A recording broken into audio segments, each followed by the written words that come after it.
आज म आएको छु, म मान लिनुहोस् कि यहाँ पर नेता छु, मजदुर छ, जा हाम्रो काम यो गरौँ गरिदेऊ। हाजिरी यहाँ, पैसा पाउने यहाँ, काम मेरो गर्ने। स्टाफ छ, जाऊ मेरो काम यो गरिदेऊ, खेत जोतिदेऊ। मजदुर जान्छ, उहाँ गर्छ। यो कसले डुबाएको छ? यिनीहरूले डुबाएको छ। मजदुर त जान्छ, नगयो जायो भने उसको नोकरी जान्छ, त डरले गइहाल्छ। मजदुर गएर उहाँ काम गर्छ, हाजिरी यहाँ पुग्छ, पैसा यहाँ पाउँछ। म नेता छु, मेरो पछाडि 10जना जान्छ, घुम्छ। अब डरले त केही भन्दैन, यो त फलाना नेताको मान्छे हो, उसको अब केही डरै छैन। मेरो हाजिरी काट्यो भने उसले बनवाइदिन्छ, मलाई बसायो भने नेताहरूले गएर भन्छ, अनि काम पाइहाल्छु। मेरो केही डर छैन, म किन काम गर्ने?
The main challenge for this manufacturing business or any kind of business is power.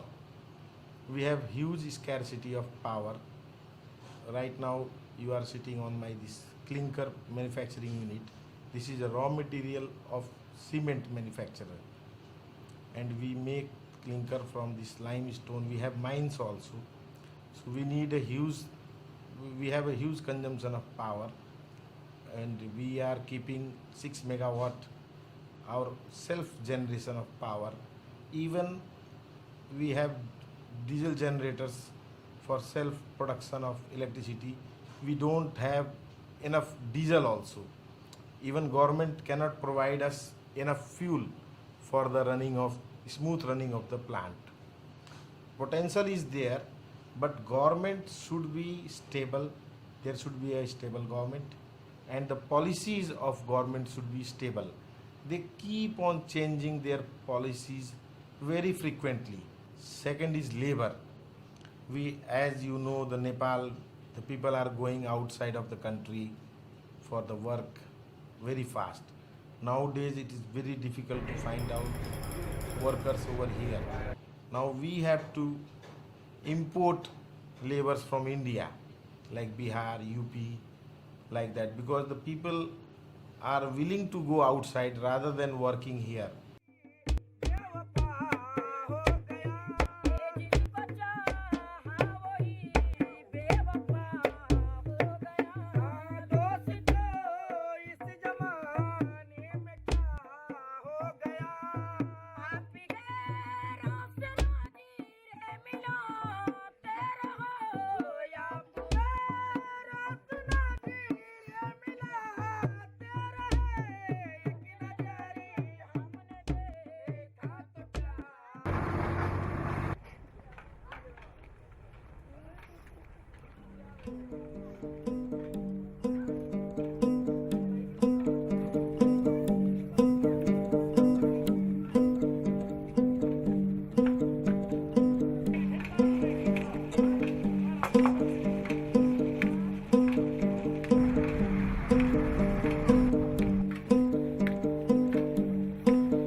Remittances is extremely important to Nepalese economy. The experiences during the last 1.5 decade shows that Nepal, despite being involved in conflict, despite undergoing a very long period of political transition, political instability. Some of the economic indicators, as well as in some fronts of poverty alleviation as well, we have done well comparatively. And the largest contributor, to my knowledge, and have done some works in this area as well. Based on that, I can fairly claim that remittances have definitely contributed significantly. Let me give you some of the figures. Even today, for example, 20 to 20%, 22% of the GDP. Now remittance has reached that level, but that is only the formal remittances. If you include the informal remittances and remittances from India, it will be the formal remittances have reached around 300 billion rupees, and Indian remittances and informal remittances we estimate another 125 billion rupees. That means 425 billion, meaning that this is about more than 32 or 33% of the GDP equivalent. So that has definitely contributed to our economic activities. Actually, in other funds, Nepal has not been doing well. In the manufacturing sector, there has been a decline, and domestic economic activities are not exactly in a very rosy picture.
Yes, remittances have been important, but what we have been doing is mostly consuming it.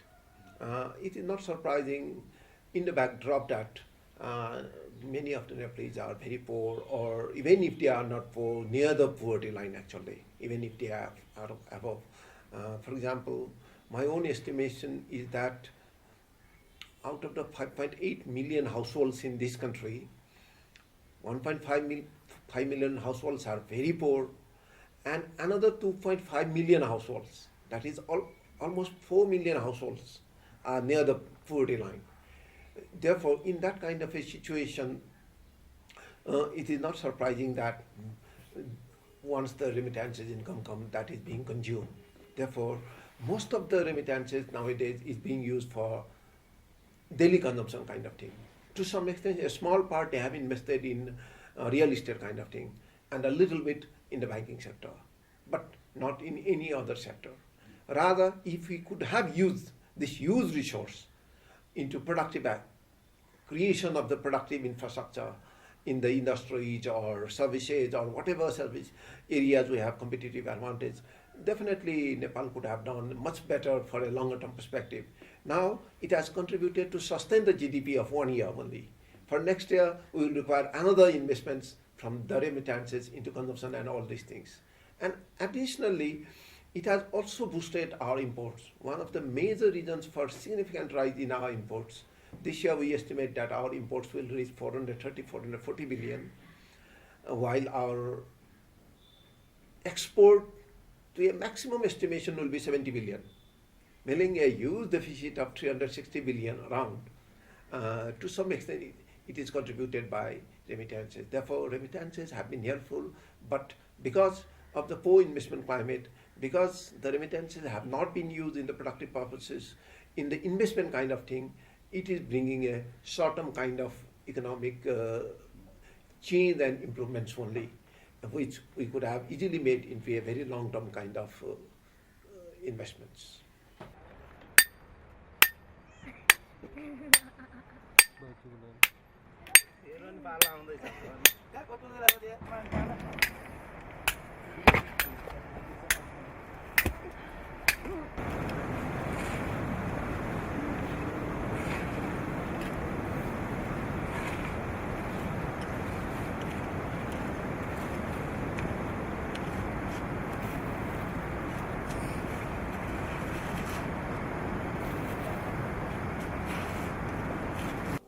वैदेशिक रोजगार हाम्रो रहर होइन, बाध्यता हो हैन।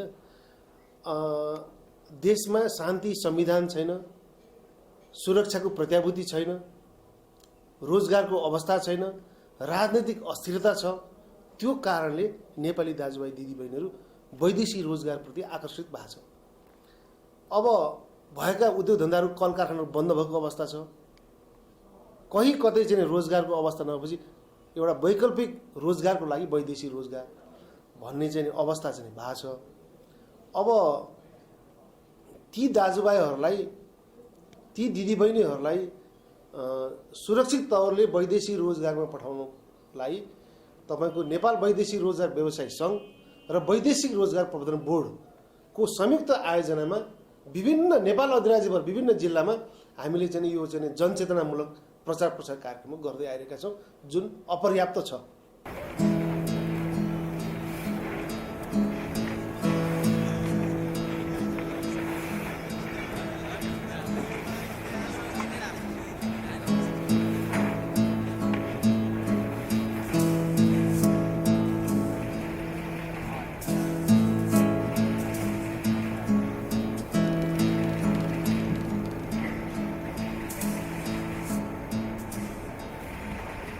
म त्यहाँ पहिले लेबर काममा त्यहाँ नट्स पनि प्रोडक्ट गर्ने काममा नट्सलाई हामी पहिले ड्राई त्यसलाई चाहिँ भुट्नुपर्ने हुन्छ। त्यसलाई नुनमा साल्टमा भुट्नुपर्ने हुन्छ। त्यसलाई चाहिँ भुटेर तपाईको पम्पकिन सिडहरूलाई चाहिँ हामीले पुरै भुट्नुपर्ने हुन्छ। अनि त्यहाँ त एकदम अति गर्मी ठाउँ, त्यसमा माथि अत्याधिक गर्मी, त्यो सिड अब त्यो पुरै आगो बाल्नुपर्ने चारैतिर, अनि त्यसलाई तताउनु पर्ने, त्यो सिडहरू भुट्नुपर्ने। त्यस्तोमा अब मान्छेहरू लड्ने, फेन्ट हुने हैन, बमिट हुने, अत्याधिक गर्मी। अब त्यसमाथि बाहिर पनि त्यति नै गर्मी, अनि भित्र झन् त्यो चारैतिर आगो बलेर एकदमै चाहिँ हिट हुने एकदम पुरै।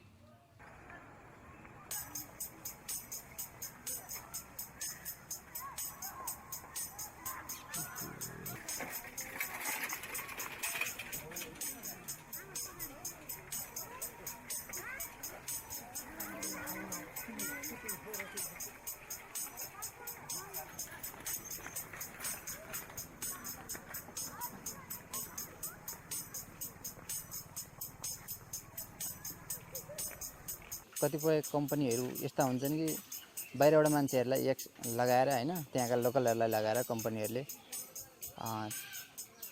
मान्छे गाए पनि गर्ने कामहरू पनि गर्छन् कम्पनीहरूले हैन। त्यस्तो पनि हुन्छ। मसँगै पनि एकजना भाइ भर्खरै आएको छ, ऊ चाहिँ 1-10 महिना भएको थियो गएको, कलिममा गएको, इन्डियन कम्पनीमा परेको थियो, किलरमा गएको। अनि उसले चाहिँ त्यो काम गर्न त्यो बोसले गर्दाखेरि काम गर्न त्यहाँ सकेन। बोसले अब पैसा नदिने, कुट्ने हैन, पैसा मागे कुट्ने, सेलेरीको कुरा गर्दाखेरि अनि त्यस्तै त्यस्तै गरेपछि अनि अब हामी घर जाँदैछौँ भाइ भनेर मैले भने त्यसो भए दाइ मेरो पनि प्रोसेस मिलाइदिनुहोस् म पनि जान्छु भनेर चाहिँ उसले कुरो गर ल त ठिकै छ भनेर हामी नेपाल एमएससी आएर उसको डकुमेन्ट बनाएर त्यो पासपोर्ट छोडेको पासपोर्ट थियो यस्तो यस्तो छ भनेर चाहिँ मैले त्यो जुन ठाउँमा को कुराहरू गरेँ त्यस पछाडि एमएससीले चाहिँ उसलाई पनि घर पठाइदियो अब किनकि समस्याहरू त्यहाँ धेरै हुन्छ कि इन्डियन कम्पनीहरूमा जुनसुकै कम्पनीहरू नै गुन्डाहरू लगाएर पिटायो भनेदेखि होइन पिटाउँछ त्यो अवश्य हो मैले नै देखिरहेको छु होइन पिटेको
What they felt was, the easiest way was to, go out of Nepal as migrant workers.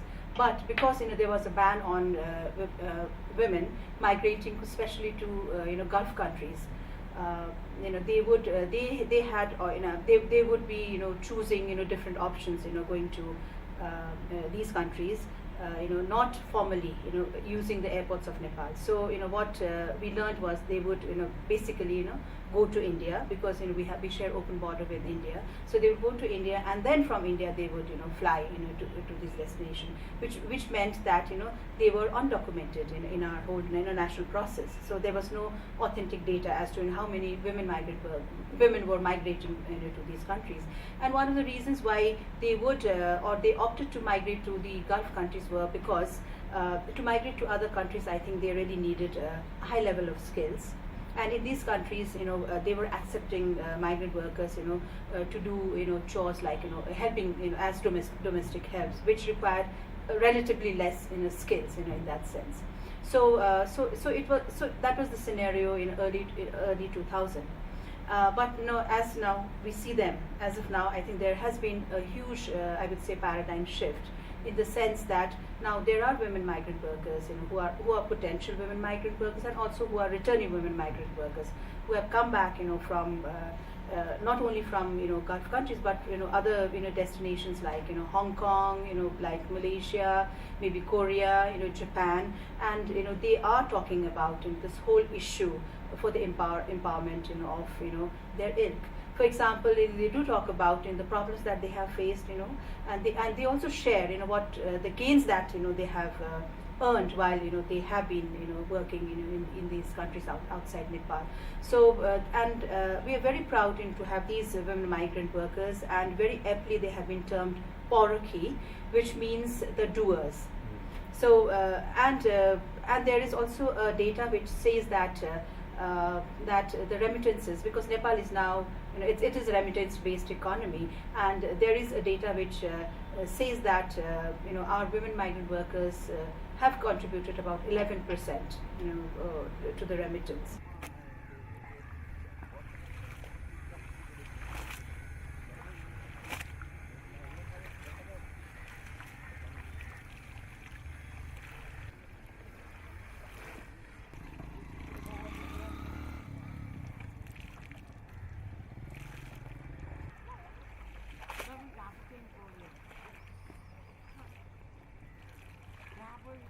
let me give you one example that like a domestic Nepali young domestic worker in Gulf and Lebanon. Let me give you the Lebanon.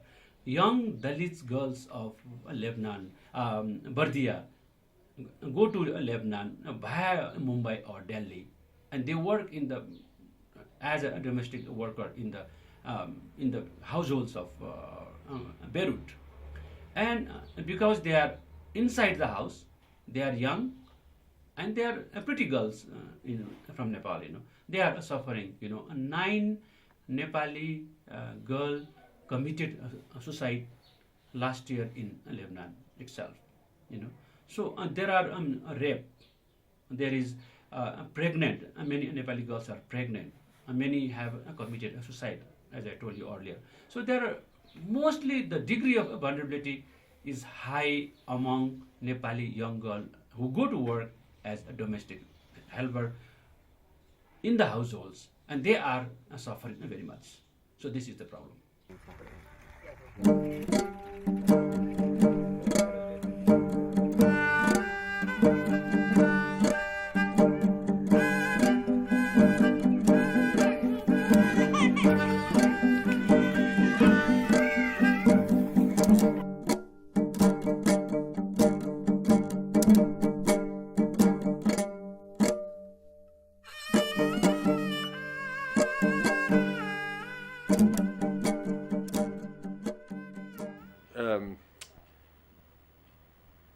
I think there is something disturbing in a sense about seeing so many Nepalis leave the country. I believe 1,000 a day, these sorts of numbers, leaving the country, pushed by the need to find work.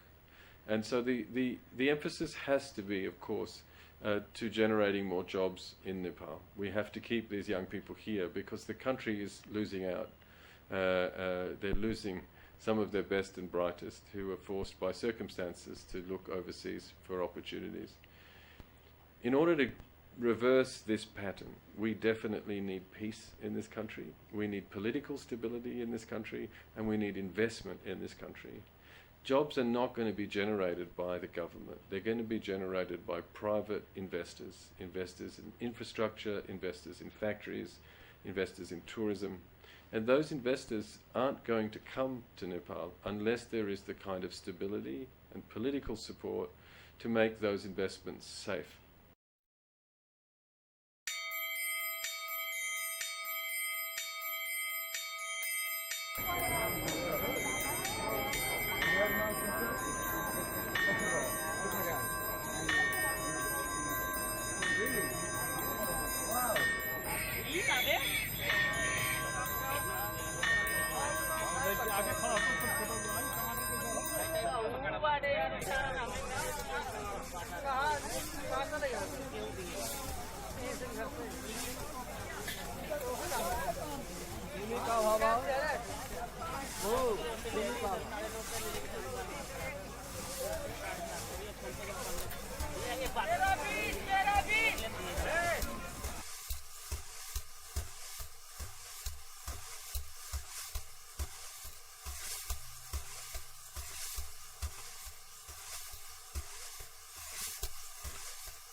It's a well-known fact that some of the manpower agents, as they're known as, are perhaps not as clean or straight as they should be, and they use every opportunity to take a lot of money off the young migrant, especially first-time migrants who are not aware of how to go about getting a visa or a passport, how to book a flight. So these are services the manpower agents provide at exorbitant rates. I think part of the issue here has to be work between the manpower agents and the government and the trade unions to unite the manpower agencies together so that they're able to develop and adhere to a code of standards and practices. Then it would be for the government, for example, to maybe open employment service centres in some of the major urban areas that can guide people to proper manpower agents, professional ones, who advise on what the cost of a passport is, the real cost of a visa, the cost of air flights. Okay, it's the first thing. I think that will go a long way in conjunction with a national awareness campaign to resolving this problem of, let's call it rip-off of the young people going overseas. The second rip-off that has to be addressed is the cost of borrowing from the local moneylender in the village. I've heard cases directly from youth who have returned here whereby these young people have spent their first 2 years of income on a 3-year contract overseas repaying the loan with the high interest on it, only leaving them 1 year in which to, if you want, make a killing. Okay, this could be again resolved very simple by working with the commercial banks and the high street banks to offer a service. I don't see any reason why the banks wouldn't give a reasonable interest loan to people going overseas on the back of a contract of employment. Banks could also offer a lower cost remittance service and a bank account option, because what tends to happen is that money comes into Western Union and then there's a middleman again who will take that income out to the village to the woman. Awareness raising of the families of financial literacy education packages that include the cost of going overseas and the banking services that are available to minimise costs and safeguard your money. These are options that the ILO will assist the government and the manpower agencies to package together for the benefit of youth and safe informed labour migration.